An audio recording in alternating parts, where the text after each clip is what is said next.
आज हम हैं डोईवाला तहसील में, जहां पिछले 4 दिनों से कार्मिक अनशन पर महिलाएं बैठी हुई हैं। आंगनबाड़ी कार्यकर्ता जो पिछले 4 दिनों से लगातार कार्मिक अनशन पर बैठी हुई हैं। आप देख सकते हैं यहाँ पर लगातार महिलाएं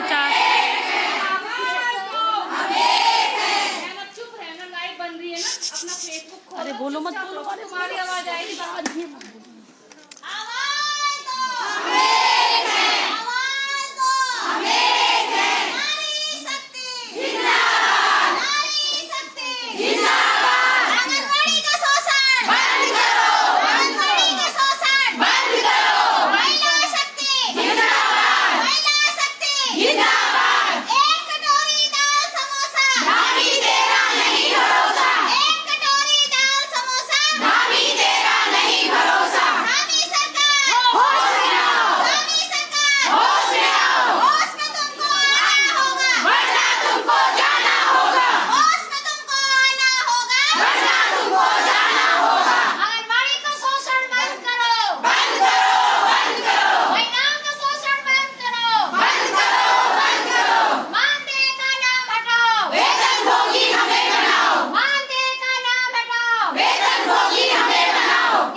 ये लगातार आंगनबाड़ी कार्यकर्ता जो परेशान हो रही हैं, ये 4 दिन से आप लोग अनशन पे बैठे हैं, तो ये क्या आप लोगों की डिमांड है या क्या सरकार से है जो अभी तक डिमांड आपकी पूरी नहीं है? सरकार से हमारी आज की महंगाई को देखते हुए सरकार जो हमें मानदेय देती है बहुत ही कम 7,500 में एक महिला के लिए इस महंगाई में घर चलाना बहुत मुश्किल हो रहा है। बहुत दिक्कतों का सामना हो पा रहा है और महंगाई ये है कि दिन प्रतिदिन आसमान छू रही है। जो सिलेंडर हमें 500-600 में मिलता था आज 1,000 रुपए में हो गया है। एक महिला कैसे भरण पोषण करेगी? शिक्षा इतनी महंगी हो गई है, बच्चों को अच्छी शिक्षा नहीं दे पा रहे हैं, अच्छा खाना नहीं दे पा रहे हैं। तो हमारी सरकार से लगातार यही मांग रही है कि जिस हिसाब से महंगाई बढ़ रही है उस हिसाब से हमारा मानदेय भी बढ़ाया जाए। हम 20 तारीख से क्रमिक ये हड़ताल पे हैं। हमारा 22 तारीख को हमारी संयुक्त रैली भी निकली थी। उसके माध्यम से भी हमने सरकार को जगाना चाहा, बताना चाहा कि हमारी मानदेय बढ़ोतरी की, वैसे तो हमारी 10 सूत्रीय मांग है, लेकिन मानदेय बढ़ोतरी की मांग हमारी विशेष मुख्य उस पे थी। लेकिन उन्होंने हमें आश्वासन, झूठा आश्वासन दिया कि कैबिनेट की बैठक में हम आपकी मानदेय बढ़ोतरी की मांग को पूरा करेंगे। तो आप कहाँ गए थे अपनी शिकायत लेकर, या आपने कहीं लिखित में दिया होगा, या जो भी आपने आगे की कार्यवाही कैसे? हमने लिखित में, हमारे जो प्रतिनिधि मंडल हैं उन्होंने, आप उनका नाम बताइए। सुशीला खत्री जी हमारी प्रांतीय मंत्री हैं, उन्होंने, और जो हमारी प्रांतीय अध्यक्ष हैं लक्ष्मी बिष्टी दीदी, वो लगातार हमारा संपर्क, हमारी जो बाल विकास मंत्री है रेखा आर्यन से हमारे प्रतिनिधि मंडल का बना हुआ है।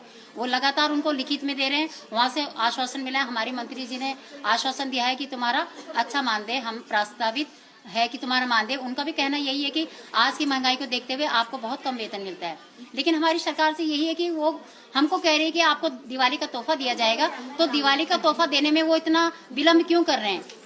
हम त्योहार छोड़ के करवा चौथ में भी हमारी बहनें 26 तारीख को हमारी रैली जानी थी, लेकिन उनके लिखित आश्वासन पे हमने वो रैली स्थगित करी।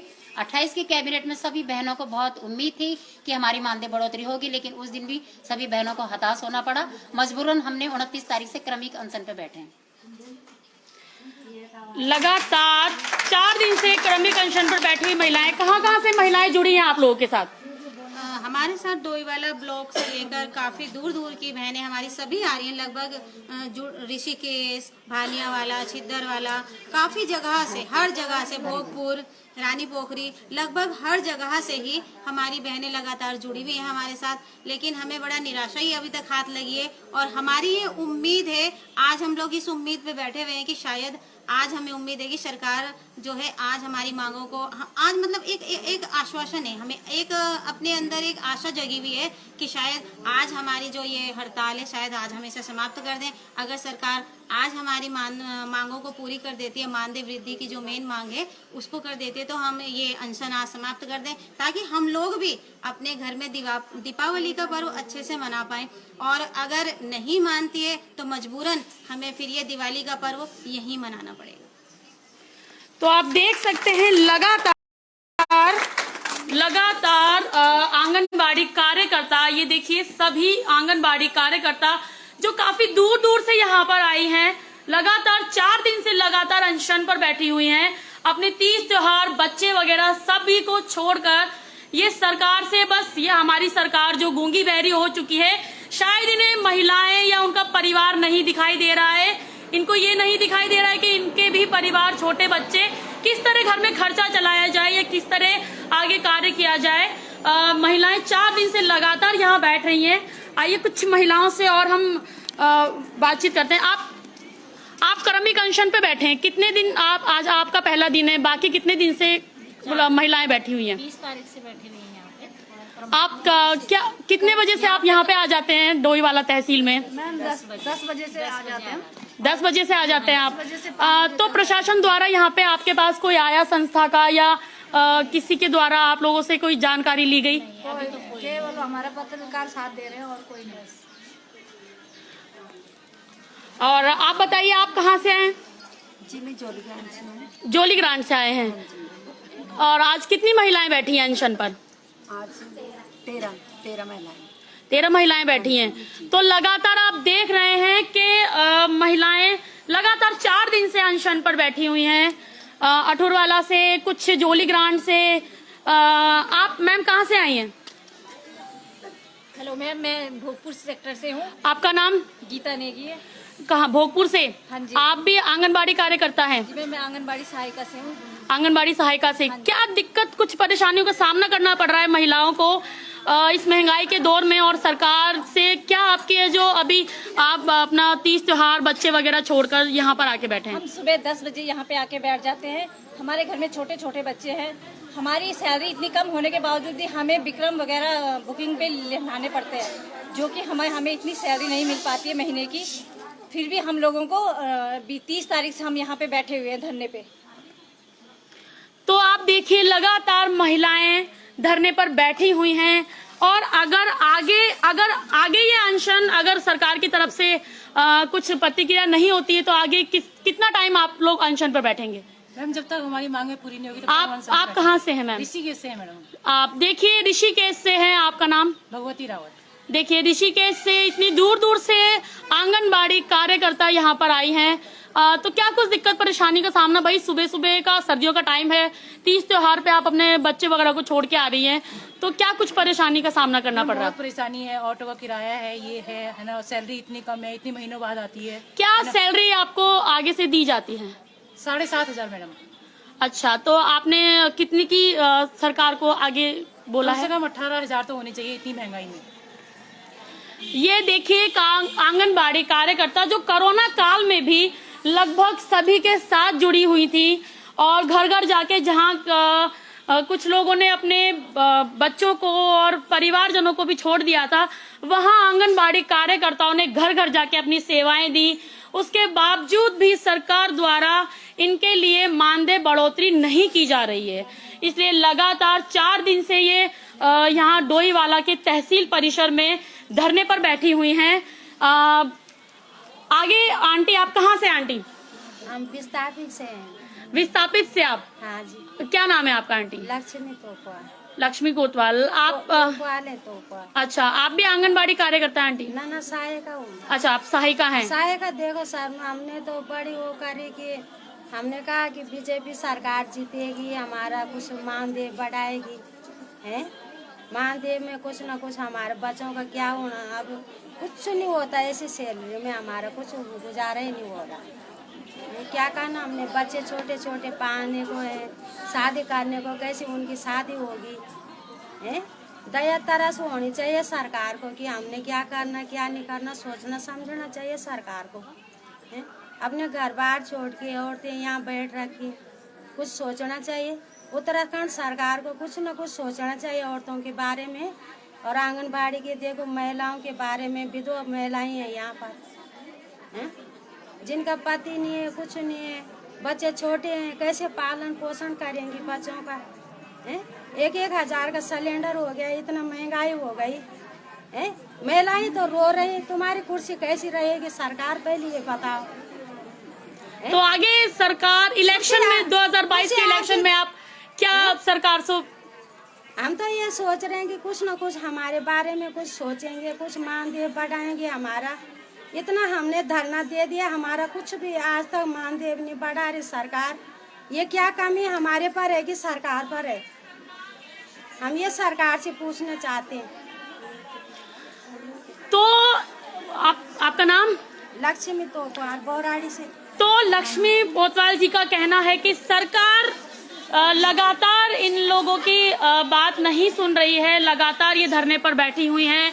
अगर आगे भी इनकी मांगे पूरी नहीं की जाती हैं या आगे ऐसी ही परेशानी दिक्कत होती है तो आगे इनको ऐसे ही धरना जारी रखना पड़ेगा। अब देखना यह है कि सरकार को कितना टाइम लगता है। ये काफी संख्या में यहाँ पे आंगनबाड़ी कार्यकर्ता हैं, तो सरकार का देखना यह है कि हाँ इनको कितना टाइम लगता है। हमारी जो सरकार आंखों पे पट्टी बांध के बैठी है, तो महिलाओं के लिए बड़ी बड़ी वादे करने वाली सरकार आज साइड में बैठी हुई है। अब देखना यह है कि आगे वो क्या काम करती है महिलाओं के लिए। अगर आगे कितना टाइम लग सकता है या कुछ बात वगैरह अगर सरकार के द्वारा नहीं होती है तो आप आगे क्या कदम उठाएंगे? जैसे कि माननीय मंत्री द्वारा हमको आश्वासन दिया गया है दिवाली से पहले, तो दिवाली आने के लिए 2 दिन बाकी हैं, 2 दिन का वेट कर रहे हैं। अगर माननीय मंत्री द्वारा आश्वासन मतलब हमें घोषणा जारी होती है तो हम उनका स्वागत भी करेंगे और आगे हमारा जो क्रमिक अनशन चल रहा है हम वहीं समाप्त कर देंगे। लेकिन अगर अभी भी हमें केवल आश्वासन दिया जा रहा है तो हम अपनी दिवाली का भी बहिष्कार करेंगे, BLO का बहिष्कार करेंगे, राशन नहीं बांटेंगे और आमरण अनशन पे भी चले जाएंगे। बिल्कुल बिल्कुल, सरकार द्वारा आप देख सकते हैं यहाँ हमारे साथ थी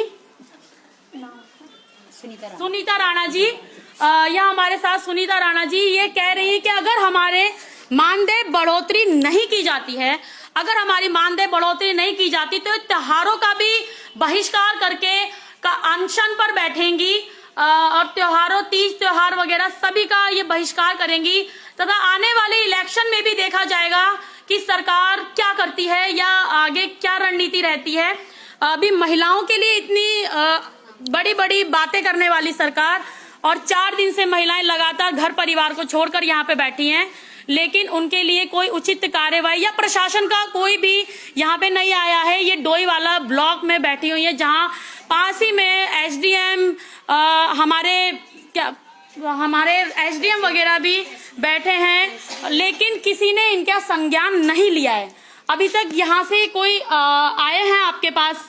नहीं, अभी तक तो यहाँ कोई नहीं आया है। हमारी ये सूझ लेने भी कि हम इतने दिन से यहाँ अपने घर का सब छोटे बच्चों को छोड़ के कामकाज छोड़कर यहाँ बैठे हुए हैं और हमारा ये जो कार्य बहिष्कार अभी चल रहा है, अगर सरकार हमें आज शाम तक भी कोई निश्चित ऐसी कोई न्यूज़ दे देती है कि हमारा मानदेय में वृद्धि हो रही है तो हम सब बहनों के लिए खुशी की बात है और हम ये समाप्त कर देंगे। यदि हमें ऐसा लगा कि आज हमें ये गुड न्यूज़ नहीं मिलती है या कोई ऐसे भी सकारात्मक न्यूज़ नहीं दे रहे हैं तो अगर हमें यहाँ मजबूर होना पड़ा अपने त्योहार यहीं मनाने के लिए तो उसके बाद हम आमरण अनशन पे जाएंगे।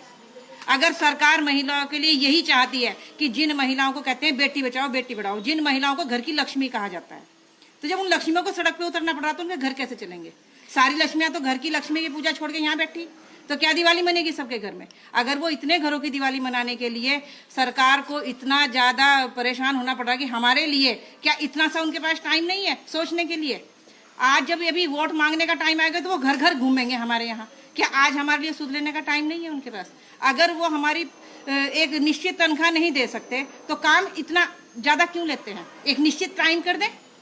हम 2 बजे तक कोई भी कार्य करते हों, एक मजदूर भी 2 बजे आराम से खाना खाने के बाद शाम को 5 बजे अपने घर चैन से पढ़ के सो जाएगा वो, लेकिन हम तो मजदूरों से भी बदतर हो गए। हमारे लिए कोई टाइम नहीं है। सुबह 6 बजे से लेके इनके मैसेज आने शुरू हो जाएंगे, हमें ये रिपोर्ट दो, हमें वो रिपोर्ट दो। अगर विभाग शासन के इसने कहने में चलता है तो क्या विभाग को नहीं पता हमारी कार्यकर्तियां कितने सैलरी में काम कर रही? कि ये तनख्वाह भी नहीं, अब तो तनख्वाह कहते हुए भी शर्म लग रही। इतने दिनों में जब हम पहले डोई वाला या लच्छी वाला आ रहे थे, हमें 10 रुपए या 15 रुपए किराया देना पड़ता, आज हम 25 से 30 रुपए तक किराया दे रहे। क्या रोज डेली हमारे घर में कोई मशीन लगी हुई नोट छापने की? क्या कुछ महिलाओं को महंगाई बढ़ने से परेशानी उठानी पड़ रही है आप लोगों? क्या परेशानी नहीं है? हम क्या क्या गिनाएं सरकार को? बच्चों की फीस से लेके, राशन से लेके, गैस से लेके, किराए से लेके, इसमें तो हमें अपने इलाज तक का नहीं भी कुछ मिल रहा। एक आयुष्मान का लाभ जो हर कर्मी को मिल रहा, आंगनवाड़ी को तो वो भी नहीं है। ESI का एक प्राइवेट नौकरी कहीं छोटी छोटी तनख्वाह भी अगर कोई कर रहा है किसी विभाग में या कहीं प्राइवेट नौकरी, वहाँ ESI का लाभ मिलता है, उन्हें इलाज कैशलेस मिलता है। हमारा तो वो भी नहीं। अगर सड़क पे हमें 1 करोड़ से लेकर कोई दुर्घटना भी हो जाए, हमें उठाने वाला भी कोई नहीं मिलता। वहाँ भी हमें क्या, हम वहाँ पैसे लेके घूम रहे? क्या हमारी इतनी तनख्वाह है कि हमारे इसमें पैसे होंगे कि हम अपना इलाज करा लेंगे? वहाँ हमें उठाने वाला कोई नहीं है, देखने वाला कोई नहीं है। लेकिन सरकार तो अंधी और बहरी है। क्या करें हम ऐसी सरकार का? अभी कुछ दिन पहले हमारे मुख्यमंत्री त्रिवेंद्र सिंह रावत जी को हटाकर कुर्सी पे थे और ये धामी जी को बिठा दिया गया, तो सारी जनता के अंदर एक उम्मीद जगी, हो सकता है कुछ हो। लेकिन ये तो अब उनसे भी गए गुजरे हो गए। अरे उन्होंने इतनी सुध तो ली कि रक्षाबंधन में बहनों को याद कर लिया, इन्होंने तो दिवाली पे भी याद करने की छोड़ दी। ये तो साल भर का तो अब लगातार देखना ये है कि सरकार कैसे क्या कदम उठाती है महिलाओं के लिए।